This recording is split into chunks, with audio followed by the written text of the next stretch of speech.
नमस्कार दोस्तों, मैं कुंदन सिंह आप सभी लोगों का आपके अपने इस चैनल पे स्वागत करता हूं।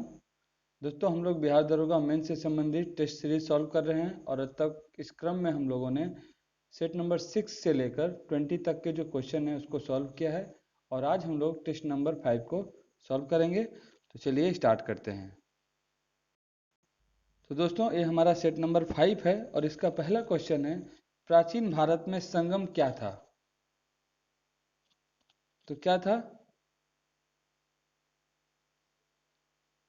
तो देखिए, यह जो है तमिल कवियों का जो संघ या मंडल जिसे कहते हैं वह था।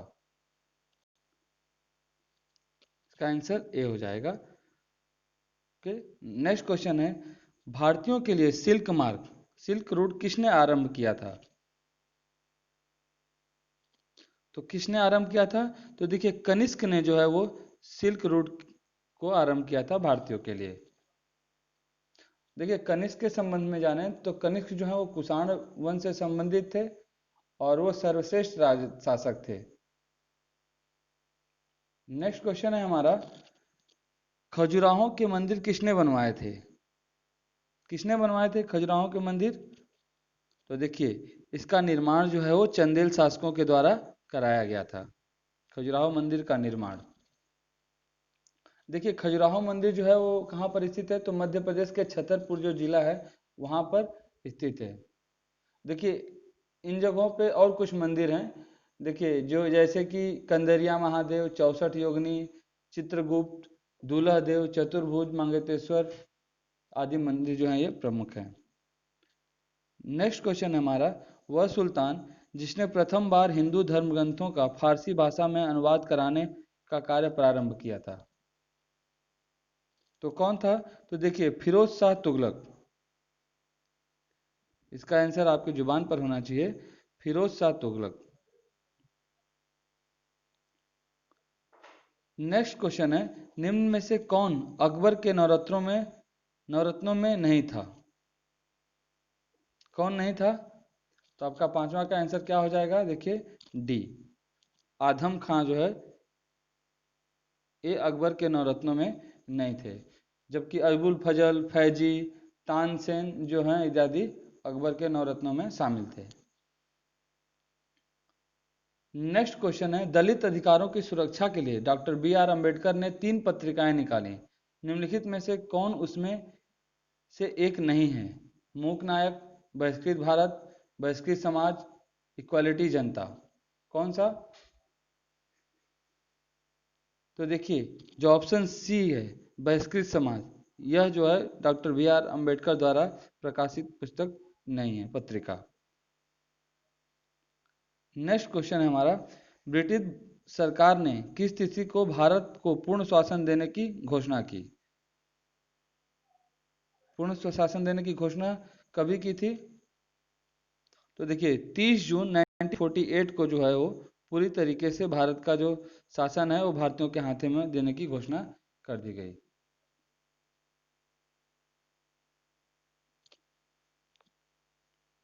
नेक्स्ट क्वेश्चन है हमारा, महात्मा गांधी के निम्नलिखित आंदोलनों को प्रारंभ से सही क्रम में व्यवस्थित कीजिए।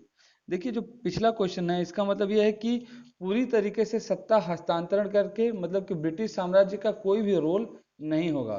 तो आप ये मत सोचिएगा कि 1947 में आज़ादी मिल चुकी थी फिर ये 48 में ऐसा देने की घोषणा क्यों कर रहे हैं? कहने का मतलब कि जो भारत जो देश है उसमें किसी भी तरीके का जो है इंग्लैंड का जो हस्तक्षेप नहीं रहेगा। महात्मा गांधी के निम्नलिखित आंदोलनों को प्रारंभ से सही क्रम में व्यवस्थित कीजिए। तो देखिए, बिहार का एग्जाम है तो महात्मा गांधी से संबंधित बहुत सारे क्वेश्चन आते ही हैं, कम से कम 2 क्वेश्चन तो आपको देखने के लिए मिलेंगे ही। तो जो सबसे पहला आंदोलन था वो कौन था? तो चंपारण का था। फिर उसके बाद कौन सा हो जाएगा? तो अहमदाबाद मिल मजदूर वाला हो जाएगा 1918 में। फिर उसके बाद खेड़ा का आंदोलन जाएगा मार्च 1918 में। और असहयोग आंदोलन जो है 1920 से 1922 हो जाएगा। इस तरीके से हमारा आंसर क्या हो जाएगा? ए, चंपारण, अहमदाबाद, खेड़ा और असहयोग। नेक्स्ट क्वेश्चन है, साबरमती आश्रम का वास्तविक नाम था, क्या नाम था? तो देखिए सत्याग्रह आश्रम इसका नाम था। आज शायद आप लोग भी पहली बार सुन रहे होंगे, मैंने भी पहली बार ही सुना है। चलिए, 1906 से 1920 के मध्य मोहम्मद अली जिन्ना की भूमिका भारत के स्वतंत्रता संघर्ष संग्राम में थी।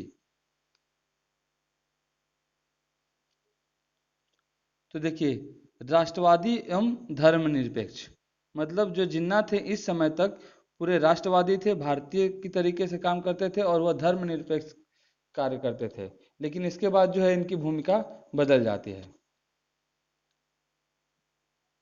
नेक्स्ट क्वेश्चन है, स्वतंत्रता के पश्चात प्रिवी पर्स किससे संबंधित था?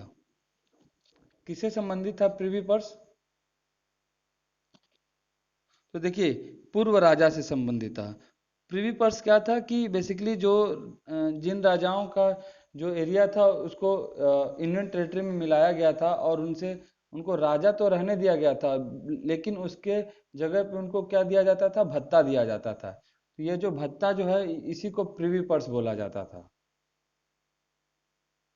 नेक्स्ट क्वेश्चन है हमारा, आर्थिक निर्गम इकोनॉमिक ड्रेन सिद्धांत का प्रतिपादन किसने किया था? तो किसने किया था? दादा भाई नौरोजी ने। बहुत ही फैमिलियर क्वेश्चन है ये। एम के गांधी द्वारा लिखी गई पहली पुस्तक थी, कौन सी पुस्तक थी? देखिए पहली, तो माई एक्सपेरिमेंट विद ट्रूथ। ठीक, और याद रखिएगा कि यह जो पुस्तक है यह गुजराती भाषा में लिखी गई थी। नेक्स्ट, दरमा एवं ब्यास घाटियों को जोड़ने वाला दर्रा है, कौन सा दर्रा है? तो देखिए, जो सिनला दर्रा है वह दरमा और व्यास घाटियों को एक साथ जोड़ता है। और कहाँ पर है यह दर्रा? तो देखिए यह उत्तराखंड में स्थित है। नेक्स्ट क्वेश्चन, खतलिंग हिमनद उद्गम स्थान है, कहाँ है?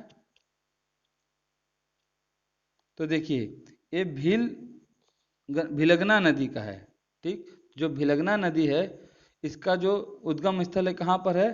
तो खतलिंग हिमनद से है। थोड़ा सा टिपिकल है लेकिन याद कर लीजिएगा, भिलंगना नदी का जो उद्गम है कहाँ पर है? तो खतलिंग हिमनद से है। नेक्स्ट, हिमालय में मुख्य सीमा भ्रंश पृथक करता है। तो देखिए, महान हिमालय एवं लघु हिमालय का जो है वह मुख्य सीमा भ्रंश क्या करता है? पृथक करता है, महान हिमालय और लघु हिमालय को। तो 16 का आंसर आपका क्या हो जाएगा? डी। नेक्स्ट क्वेश्चन है, म्यांमार की सीमा की सहारे भारत के राज्यों का उत्तर से दक्षिण का क्रम क्या है, जो म्यांमार से सीमा साझा करते हैं? तो सबसे ऊपर कौन सा हो जाएगा? तो अरुणाचल प्रदेश हो जाएगा। ठीक, उसके बाद उसके नीचे क्या है? तो उसके नीचे आपका नागालैंड हो जाएगा। फिर नागालैंड के नीचे मणिपुर है, मणिपुर के नीचे फिर मिजोरम है। ठीक,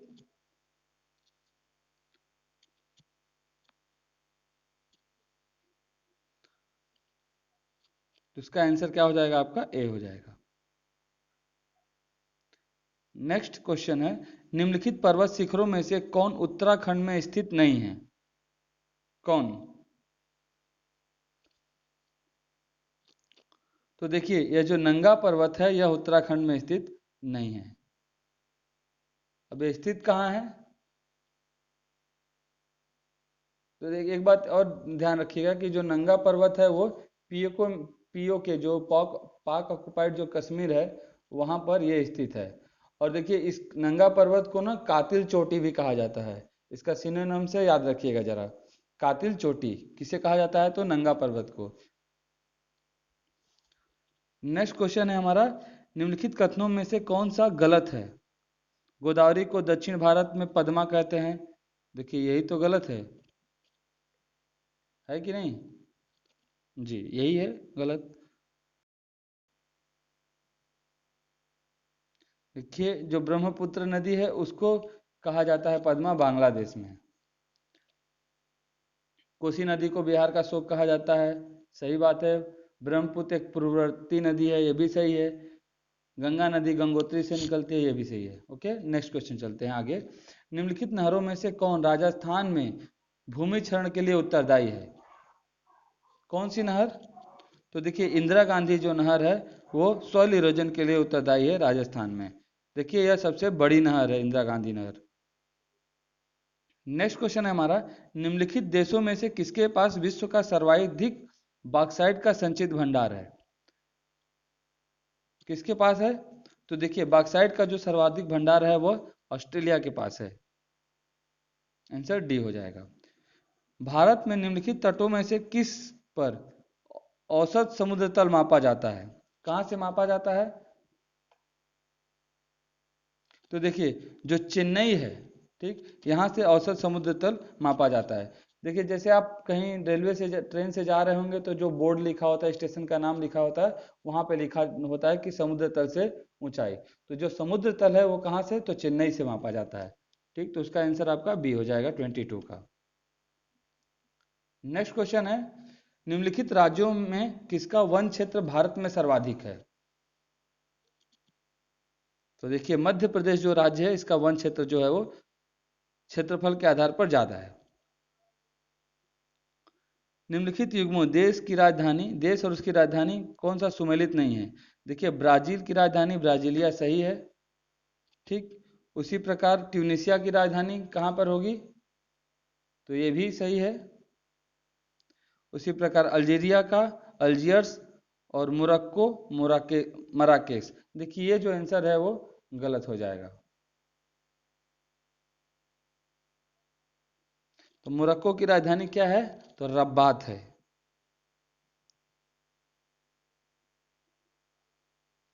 नेक्स्ट क्वेश्चन, निम्नलिखित देशों में से किसे हजार झीलों का देश कहा जाता है? किसे कहा जाता है?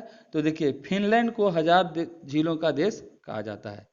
फिनलैंड इसका आंसर हो जाएगा, डी। निम्नलिखित नदियों में से कौन सी नदी भूमध्य रेखा को 2 बार पार करती है? कौन सी नदी है? देखिए ये भी बहुत कॉमन क्वेश्चन है। देखिए जो जायरे नदी है, जिसे कांगो नदी भी कहा जाता है, यह नदी जो है अफ्रीका की है और यह भूमध्य रेखा को 2 बार काटती है। ठीक, जायरे या फिर अगर कांगो भी रहेगा तो आप इसे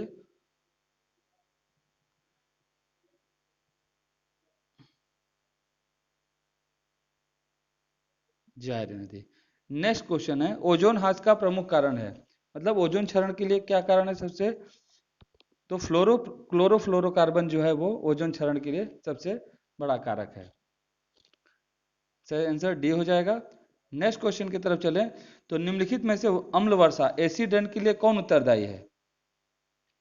कौन उत्तरदायी है? इसका आंसर क्या हो जाएगा? इसका आंसर हो जाएगा आपका सी, सल्फर डाइऑक्साइड तथा नाइट्रोजन ऑक्साइड। नेक्स्ट देखिए पादप और जलवायु प्रदेश दिए हुए हैं, इन्हें हमें क्या करना है? मैच कराना है। तो आपके लिए थोड़ा सा टाइम देता हूं, आप मैच कराइए।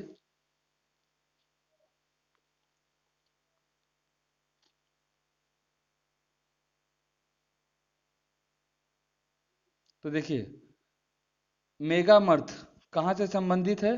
तो देखिए यह जो है उष्ण कटिबंध से संबंधित है। मेगाथर्म सॉरी, मेसोथर्म, मेसोथर्म जो है वो शीतोष्ण कटिबंध से संबंधित है। वहीं पे माइक्रोथर्म की अगर बात की जाए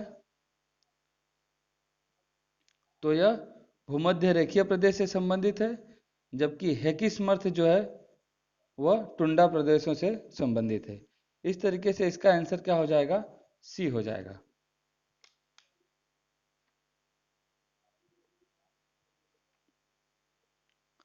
देखिए इसे एक बार जरूर ध्यान से पढ़ लीजिएगा और पढ़ के 1-2 बार इसे याद करने की कोशिश कर लीजिएगा।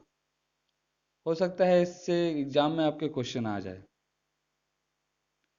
नेक्स्ट क्वेश्चन है, निम्नलिखित देशों में कौन पशु चारण के लिए विश्व प्रसिद्ध है? तो कौन सा है? तो देखिए जो अर्जेंटीना है वह पशु चारण के लिए विश्व प्रसिद्ध है। इलेक्ट्रॉन की खोज किसने की थी? किसने की थी इलेक्ट्रॉन की खोज? तो जे थॉमसन ने जो है वो इलेक्ट्रॉन की खोज की थी।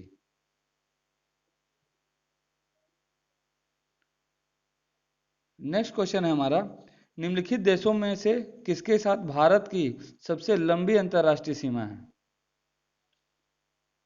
किसके साथ? तो देखिए बांग्लादेश के साथ जो है सबसे अधिक या फिर सबसे लंबी अंतर्राष्ट्रीय सीमा शेयर करता है भारत। नेक्स्ट है 2011 की जनगणना के अनुसार निम्नलिखित राज्यों में से किसकी साक्षरता दर सर्वाधिक थी? तो देखिए पिछले सेट में हम लोगों ने इसे देखा था, तो किसकी है? मिजोरम की। नेक्स्ट क्वेश्चन है, निम्नलिखित में से किस वर्ष भारत में राष्ट्रीय जनसंख्या नीति की घोषणा की गई? किस वर्ष? तो देखिए वर्ष 2000 में जो है राष्ट्रीय जनसंख्या नीति की घोषणा भारत में की गई। और देखिए 2000 में एक राष्ट्रीय जनसंख्या आयोग का भी गठन किया गया था। और अगर पहली बार अगर देखें तो 1976 में जो है वो जनसंख्या नीति की घोषणा की गई थी। विश्व जनसंख्या दिवस मनाया जाता है, कब मनाया जाता है? 11 जुलाई। श्योर होंगे सब लोग? चलिए नेक्स्ट क्वेश्चन की तरफ चलते हैं। पलायन का गतिशीलता संक्रमण मॉडल किसने प्रतिपादित किया था? किसने किया था? तो देखिए जेलेंस्की ने जो है पलायन की गतिशीलता संक्रमण का मॉडल प्रस्तुत किया था। किसने? जेलेंस्की ने। नेक्स्ट क्वेश्चन, 2011 की जनगणना के अनुसार भारत के निम्नलिखित राज्यों में से किसमें सर्वाधिक लिंगानुपात था? तो देखिए अगर सर्वाधिक वाली बात आई तो ज्यादातर आंसर क्या होगा? केरल।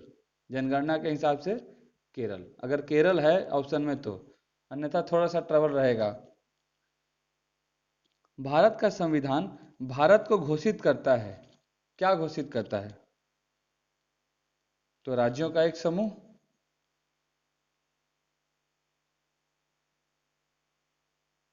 नेक्स्ट है, भारतीय संविधान का कौन सा भाग नागरिकता से संबंधित है?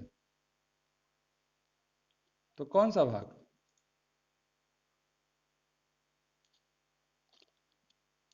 भाग 2। नेक्स्ट क्वेश्चन, भारत में राज्यसभा के लिए 12 सदस्यों का मनोनयन कौन करता है? तो देखिए बड़ा काम है, कौन करेगा? राष्ट्रपति करेगा। 40 का आंसर सी। देखिए बड़े बड़े जो कार्य है ना, मनोनीत करने का, चयन करने का, तो वो सब सारे काम जो है वो राष्ट्रपति के हाथों दे दिए गए हैं। बस यही पावर है राष्ट्रपति को, और बाकी जो पावर है वो संसद में निहित है। चलिए, भारत के संविधान में अवशिष्ट की शक्तियां दी गई हैं। तो अवशिष्ट की जो देखिए केंद्र सूची, राज्य सूची और समवर्ती सूची, इनमें जो सूचियां हैं वो तो अलग अलग डिवाइड की गई हैं, लेकिन जो अवशिष्ट की जो शक्तियां हैं वो किसे दी गई हैं? तो उस पर जो कार्य करने का अधिकार केवल केंद्र को है। तो 41 का आंसर क्या हो जाएगा आपका? बी हो जाएगा, केंद्र। राज्य सूची के जो उसके कंटेंट्स दिए हुए हैं उस पर राज्य जो है विधान बनाने के लिए सक्षम है।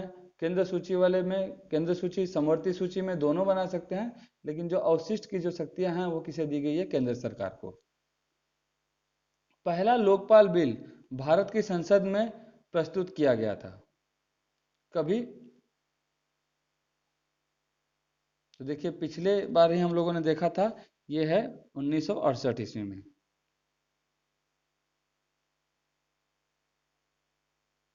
नेक्स्ट क्वेश्चन है, संसदीय सरकार जिस सिद्धांत पर कार्य करती है वह है? किस सिद्धांत पर कार्य करती है संसदीय सरकार?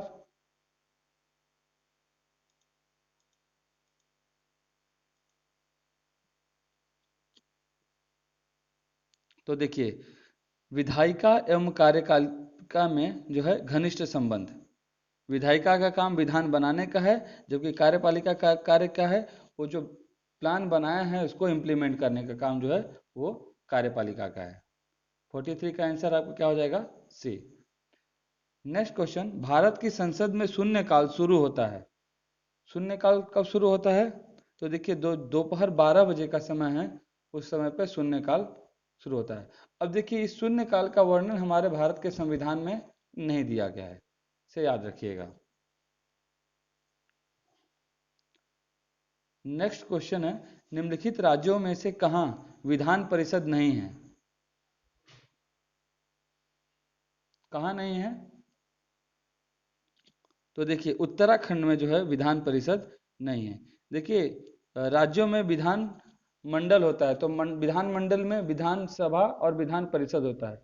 विधानसभा हर जो राज्य है उनमें अनिवार्य ही है एक तरीके से, कुछ केंद्र शासित प्रदेशों को अगर छोड़ दें तो। और जबकि विधान परिषद जो है वो अनिवार्य नहीं है।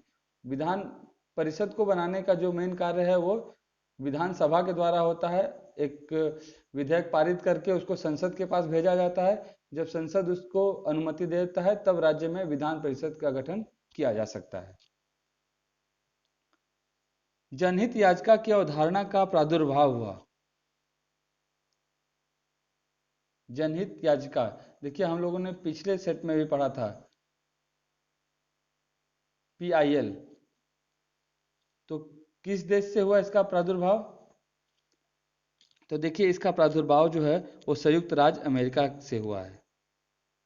Public interest litigation, PIL। Okay, चलिए आगे बढ़ते हैं। भारत के राष्ट्रपति के चुनाव संबंधी विवाद का निपटारा कौन करता है? कौन करता है? सबसे बड़ा आदमी कौन करेगा? तो देखिए इसका जो है निपटारा सर्वोच्च न्यायालय करेगा, मतलब सुप्रीम कोर्ट। किस संविधान संशोधन के द्वारा शिक्षा का विषय राज्य सूची से समवर्ती सूची को स्थानांतरित कर दिया गया? कौन से संविधान संशोधन में? तो देखिए सबसे बड़ा संविधान संशोधन कौन सा हुआ था? 42वां संविधान संशोधन। बहुत सारे कार्य इसमें हुए थे। तो देखिए 42वें संविधान संशोधन 1976 के तहत क्या किया गया था, जो शिक्षा है उसको राज्य सूची से समवर्ती सूची में क्या कर दिया गया था, स्थानांतरित कर दिया गया था। नेक्स्ट क्वेश्चन है हमारा, निम्नलिखित युग्मों में राज्य निर्माण की तिथि दी गई है, कौन सा सुमेलित है? सही कौन सा है? गलत 3 है, एक सही है। कौन सा सही है हमें छांटना है। तो उम्मीद करता हूं आप लोगों ने।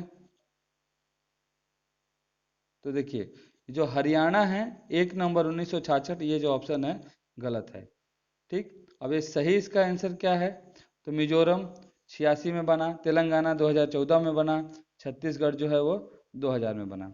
अब हरियाणा कब बना, इसका अगर आप चाहें तो कमेंट बॉक्स में इसका आंसर आप दे सकते हैं।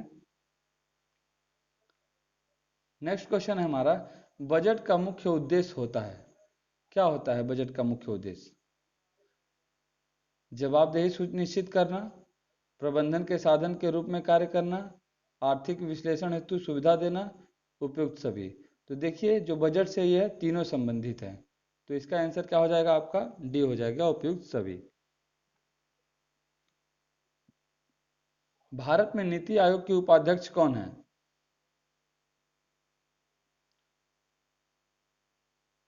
कौन है? तो देखिए इसके हिसाब से तो अरविंद पनगड़िया होंगे, ठीक। लेकिन अभी फिलहाल में कौन है आप इनके बारे में देख लीजिएगा, मुझे भी नहीं पता है, मुझे भी देखना पड़ेगा।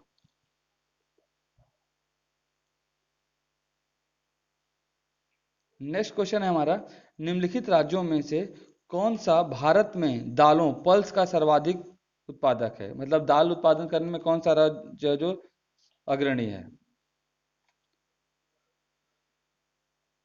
तो कौन सा है? मध्य प्रदेश।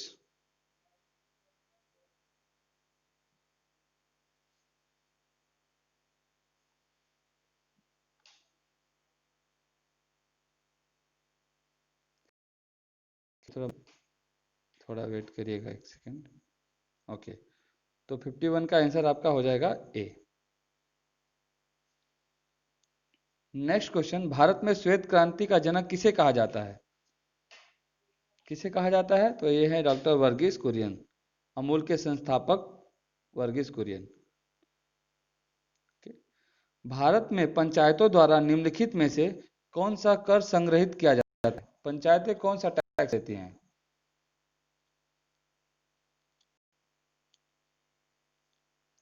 तो देखिए, लैंड रेवेन्यू टैक्स पंचायत नहीं लेती, कस्टम टैक्स ये भी नहीं, ये तो सेंट्रल गवर्नमेंट का टैक्स है। सेल टैक्स ये भी नहीं लेती। जो स्थानीय मेले लगते हैं उन पर जो है टैक्स लेने का काम जो है करती है पंचायत करती है।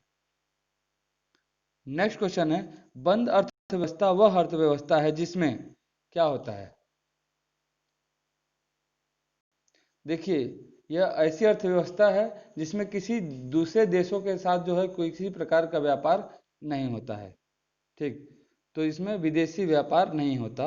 ऐसी प्रकार की जो अर्थव्यवस्था है उसे क्या कहा जाता है, बंद अर्थव्यवस्था। सुपर 301 क्या है।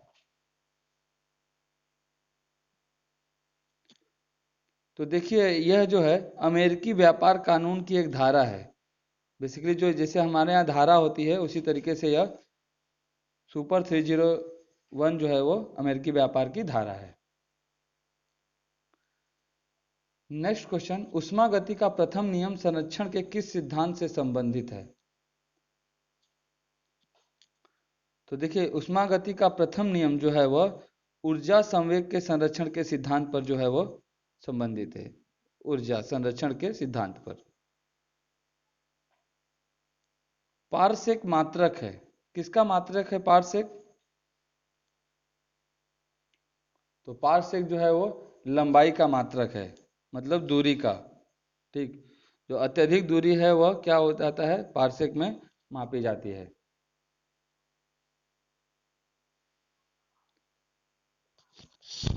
नेक्स्ट क्वेश्चन है, निम्नलिखित में से किसके द्वारा पेट्रोल जनित आग को बुझाया जा सकता है। मतलब पेट्रोल से जो आग लगी है उसको किस तरीके से बुझाया जा सकता है। रेत, पानी, कार्बन डाइऑक्साइड, लकड़ी का बुरादा।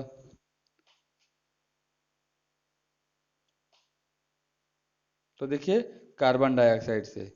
Carbon dioxide in the sense जो आग बुझाने वाले जो देखिए सिलेंडर लगे होते हैं, ठीक, उससे भी बुझाया जा सकता है और रेत से भी बुझाया जा सकता है। लेकिन जो प्राइमरी जिससे हम लोग बुझाने का काम करेंगे वो किससे करेंगे, कार्बन डाइऑक्साइड से। फल पकाने का हार्मोन है, कौन सा हार्मोन है फल पकाने वाला। तो जो एथिलीन है वह क्या है, फल पकाने का हार्मोन है। सूरजमुखी के पौधे के बीजों में होता है, क्या होता है, बताइए बताइए।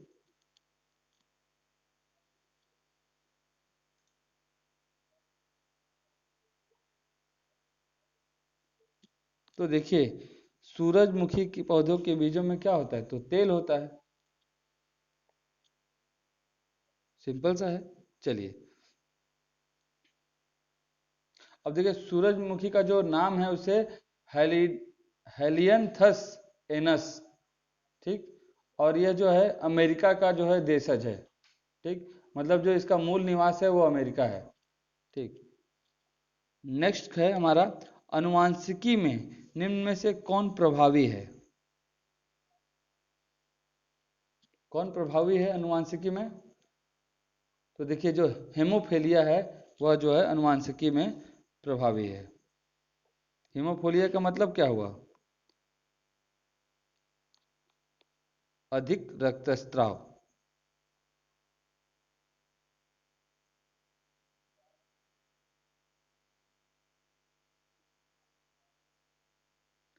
नेक्स्ट, जैव प्रौद्योगिकी द्वारा कैंसर के इलाज के लिए तैयार की गई औषधि है, कौन सी है। तो देखिए, इंटरफिरान जो है औषधि वह जैव प्रौद्योगिकी के द्वारा कैंसर के इलाज के लिए बनाई गई है। मनुष्य के फेफड़े में कितने खंड पाए जाते हैं। तो देखिए, मनुष्य के फेफड़े में कुल 5 खंड पाए जाते हैं। कितने, 5। नेक्स्ट क्वेश्चन, पक्षी जो अपना ऊपरी जबड़ा हिला सकता है, कौन सा पक्षी है यह। तो देखिए, यह पक्षी है तोता। 65 का आंसर हो जाएगा तोता, बी। अब तोते का अगर वैज्ञानिक नाम देखा जाए तो सीटाक्यूला कैमरी है, सीटाक्यूला कैमरी। नेक्स्ट क्वेश्चन है, निम्नलिखित में से कौन शरीर के प्रतिरोध क्षमता का विकास करता है। कौन विकास करता है? एंटीजन, एंटीबॉडी, एंजाइम्स, हार्मोन्स, कौन? तो देखिए, जो एंटीबॉडी है वह प्रतिरोध क्षमता का विकास करता है हमारे शरीर में। नेक्स्ट है, निम्नलिखित में से किसके द्वारा स्वाइन फ्लू होता है? जीवाणु, विषाणु, फफूंदी, फीता कृमि, किसके द्वारा होता है? तो देखिए, जो स्वाइन फ्लू है वह विषाणु के द्वारा होता है, मतलब वायरस के द्वारा। प्रोटीन का मुख्य तत्व है, तो देखिए प्रोटीन का मुख्य तत्व जो है क्या है? कार्बन है। 68 का आंसर डी हो जाएगा हमारा। नेक्स्ट है, पर्यावरणीय समस्याओं के कारण किस कीटनाशक का प्रयोग कम किया जाने लगा? किसका? तो देखिए, डीडीटी का जो है उपयोग है वो कम किया जाने लगा। अब इसका नाम थोड़ा टेढ़ा है, डाइक्लोरोडेफिन ट्रिक्लोथेन जो है इसका नाम है, और ये जो है वो पहला आधुनिक कीटनाशक था। और इसका देखिए, जो मलेरिया के विरुद्ध भी इसका उपयोग किया गया था। नेक्स्ट क्वेश्चन है, निम्नलिखित में से किसे नगर का हृदय कहा जाता है?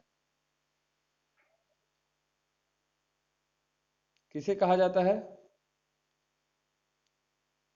तो देखिए, केंद्रीय व्यापार क्षेत्र को क्या कहा जाता है? नगर का हृदय, जिला को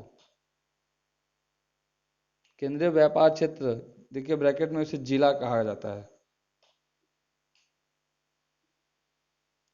नेक्स्ट है हमारा, परितंत्र शब्द का प्रथम प्रयोग, मतलब इकोसिस्टम का प्रथम प्रयोग 1935 में किसके द्वारा किया गया था? तो देखिए, यह जो है टेंसले के द्वारा पहली बार किया गया था 1935 में, इकोसिस्टम का शब्द का प्रयोग। जैव विविधता है, क्या है जैव विविधता? देखिए, संपूर्ण प्रजातियों, संपूर्ण जीन व संपूर्ण परितंत्रों का योग जो है वह क्या है? जैव विविधता है।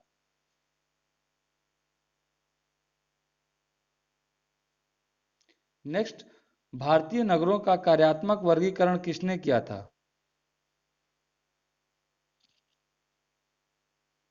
तो देखिए, अशोक मित्रा, इन्होंने क्या किया था? भारतीय नगरों का कार्यात्मक वर्णन किया था। अब ये देखिए किस तरीके के नगर हैं ये, तो इनका विभाजन जो है वो 5 अवस्थाएं हैं इनकी: औद्योगिक नगर, धार्मिक नगर, प्रशासनिक नगर, गैरिसन नगर और नगरमाल। किसने किया था? तो अशोक मित्रा ने। नेक्स्ट क्वेश्चन है हमारा, राष्ट्रीय ग्रामीण विकास संस्थान स्थित है, कहाँ पर स्थित है? तो देखिए, इसका जो मुख्यालय है वो आपका हैदराबाद में स्थित है। 74 का आंसर आपका बी हो जाएगा। नेक्स्ट क्वेश्चन है 75, प्रथम भारतीय नोबेल पुरस्कार विजेता थे, कौन थे? तो देखिए, जो रविंद्रनाथ टैगोर थे, ये प्रथम भारतीय जो थे वो नोबेल पुरस्कार विजेता थे। प्रथम भारत रत्न पुरस्कार किस वर्ष में दिया गया?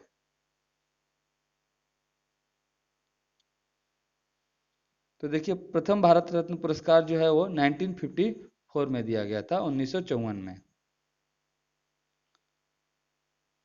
लज्जा पुस्तक के लेखक कौन है?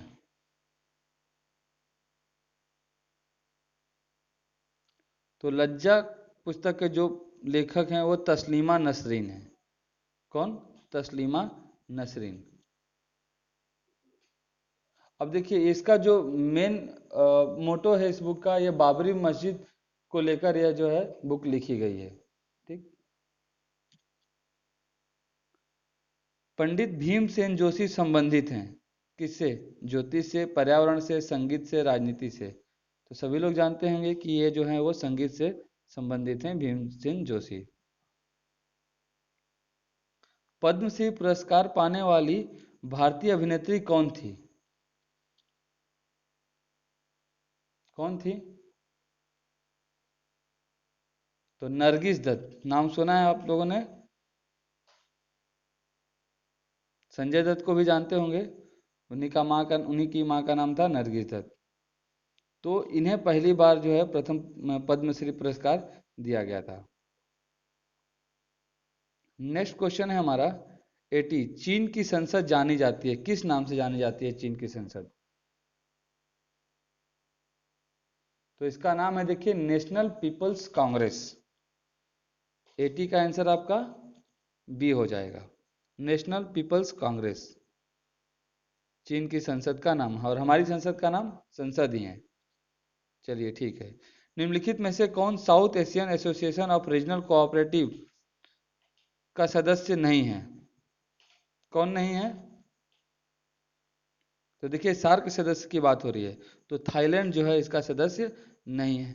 तो फिर से पढ़ लेते हैं कि कौन कौन से इसके सदस्य हैं। तो देखिए इसके सदस्य भारत, पाकिस्तान, नेपाल, बांग्लादेश, भूटान, श्रीलंका, मालदीव है। थाईलैंड जो है इसका आसियान का सदस्य नहीं है।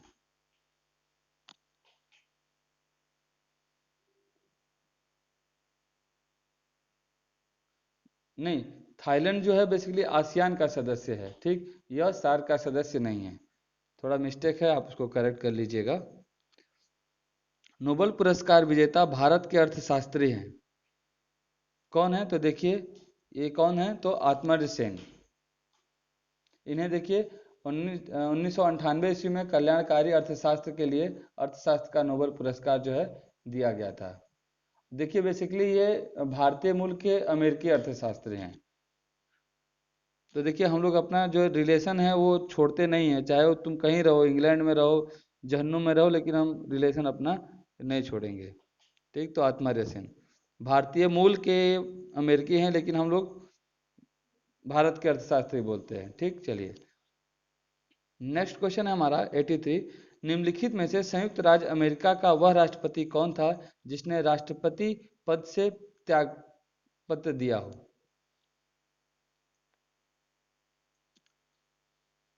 कौन था वह? देखिए तो 83 का आपका हो जाएगा बी, रिचर्ड निक्सन। अब इनका संबंध किससे था? तो देखिए एक वाटर गेट घोटाले में इनका नाम आया था, और इसके कारण इन्होंने, रिचर्ड निक्सन ने राष्ट्रपति पद से त्यागपत्र दे दिया था। नेक्स्ट क्वेश्चन है, निम्नलिखित में से ब्रिटिश प्रधानमंत्री के सरकारी आवास का नाम क्या है? क्या नाम है? तो देखिए 10 डाउनिंग स्ट्रीट जो है वो नाम है। और जो महारानी रहती हैं उस जगह का नाम क्या है? तो उसका नाम है बकिंघम पैलेस। संयुक्त राज्य अमेरिका के प्रथम राष्ट्रपति थे, कौन थे? तो बड़ा ही चर्चित नाम है यह, तो जॉर्ज वाशिंगटन जो है वो। अब ये देखिए प्रथम राष्ट्रपति इसलिए बने कि अमेरिकी स्वतंत्रता जो संग्राम हुई थी, इसमें इन्होंने बहुत महत्वपूर्ण भूमिका जो निभाई थी। और अमेरिका को पूर्ण स्वतंत्रता कब मिली थी? तो देखिए 1776 ईस्वी में है अमेरिका को स्वतंत्रता मिल गई थी, और हमें कब मिली थी? तो 1947 में। देखिए 200 साल बाद। इसलिए क्या है, आज अमेरिका विकसित है और हम लोग अभी तक विकासशील हैं। 200 साल पीछे हैं हम लोग अमेरिका से, याद रखिएगा।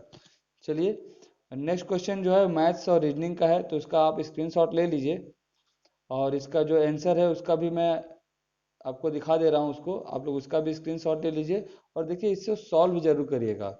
10-20 सेट अगर आप लोग सॉल्व कर लेते हैं ना, तो इतना एनफ हो जाएगा। 20 सेट अगर आप लोग मैथ्स के सॉल्व कर लेते हैं तो नियर अबाउट आपका 300 क्वेश्चन हो जाएगा। 300 क्वेश्चन में से 10 क्वेश्चन या 15 क्वेश्चन तो मैच कराना है ज़्यादा से ज़्यादा। अगर उतना ही अगर आ गया तो ये, तो देखिए इस तरीके से हमारे 100 क्वेश्चन खत्म होते हैं पूरे। और इसके आंसर या फिर सॉल्यूशन का आप स्क्रीनशॉट ले लीजिए वीडियो पॉज करके।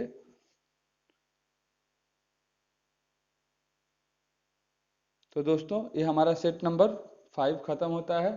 इस तरीके से हमारे जो 5 सेट और बचे हैं उसको हम लोग जल्द ही 1-2 दिन में ख़त्म कर लेंगे, ताकि आप इसका रिवीजन 1-2 बार फिर से कर लीजिए। So keep watching, thank you very much.